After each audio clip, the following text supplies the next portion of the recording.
Paano ka ba naniwala na ang Diyos ay bumabalik na ngayong mga huling araw?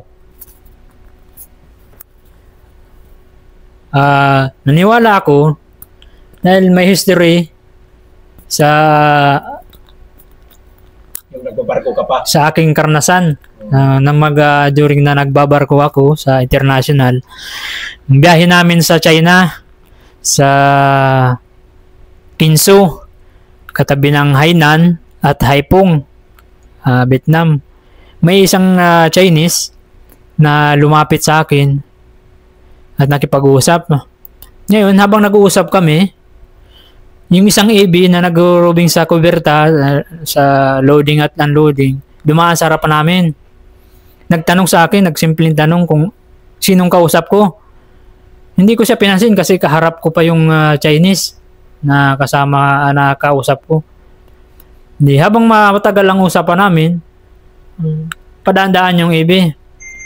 Ngayon, yung bumaba na yung Chinese na nagkipag-usap sa akin, naglapit uli yung AB. Nagtanong ulit sa akin kung sino yung kausap ko. Nagtataka ako, bakit sige niyang tanong, hindi niya nakikita yung kausap ko na Chinese. Hanggang bumaba.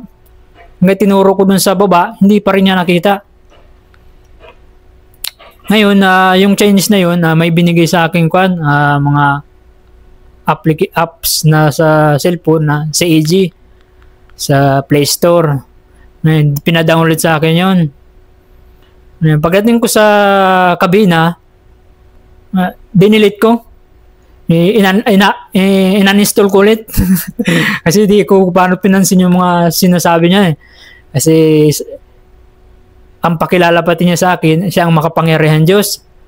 Ang alam ko pag Chinese ay Buddha, hindi naman naniniwala sa kay Kristo. Kaya parang nawala rin ako ng interest. Ngayon hanggang matapos yung kontrata ko, uwi ako sa Pilipinas, nagkasakit ako ngayon. Tagal kong may sakit. Halos 3 taon. Hindi ako gumagaling. Ngayon naisip ko ulit yung binigay sa aking application na si AJ.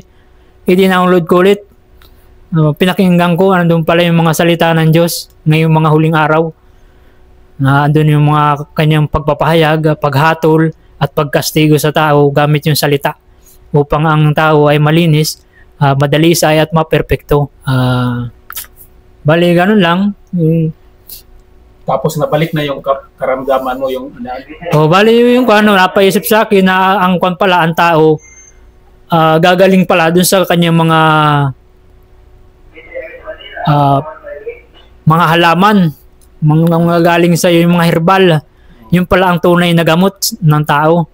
Kasi ang sensya daw, katulad yung mga gamot sa doktor, sa mga butika, ayan na esensya, ay kay Satanas yan. Hindi yan ay sa Diyos. Ang sa Diyos ay yung mga herbal at makakapagpagaling sa tao.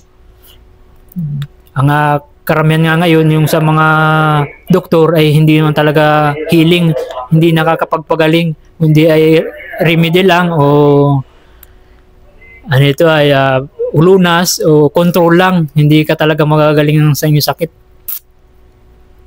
Kaya nung magherbal ako, yung sa sakit ko, bayabas lang palang gamot.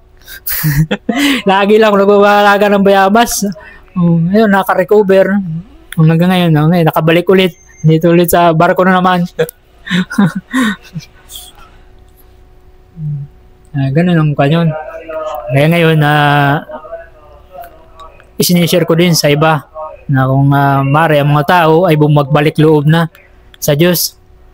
At ang kalamidad pati ngayon ay sabi niya, patindi yan ang patindi. Habang tumatagal, patindi ng patindi at hindi lang sa isang lugar, kundi sa maraming lugar, buong mundo.